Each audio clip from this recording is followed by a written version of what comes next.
وہ شکاگو والی جزاک اللہ کرے. اب ایاز خان ولد اعجاز ایوب خان، یہ بھی یہ کینیڈا کے ہیں. ادھر ابھی ادھر سوال تھا تو اس لیے میں جزاک اللہ اگلے سوال کے لیے کیا تھا. اچھا جزاک اللہ، ٹھیک ہے، شکریہ.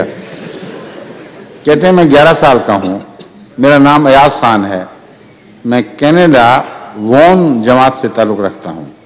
میرا سوال یہ ہے کہ حضرت محمد مصطفیٰ صلی اللہ علیہ وسلم کے خلیفہ، یہ بیچاروں نے غلط اردو لکھی ہے، خلفاء مراد ہے، کی تعداد 4 تک کیوں ختم ہو گئی؟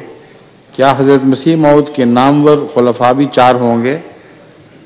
آپ بھول رہے ہیں کہ حضرت مسیح موعود خود حضرت رسول اللہ کے خلیفہ ہیں، اور آپ سے جو سلسلہ خلافت چلے گا وہ رسول اللہ صلی اللہ علیہ وسلم کا غلام سلسلہ خلافت ہوگا. رسول اللہ صلی اللہ علیہ وسلم نے اس کی پیشگوئی فرمائی ہوئی تھی اور فرمایا تھا ثم تکون خلافت علی منہاج النبوہ، کہ جب ملوکیت اور ظلم کا دور ختم ہوگا پھر خدا خلافت کو دوبارہ جاری فرمائے گا جو رسول اللہ ہی کی بالواسطہ خلافت ہے. بس 4 پر یہ سلسلہ ختم نہیں ہوا.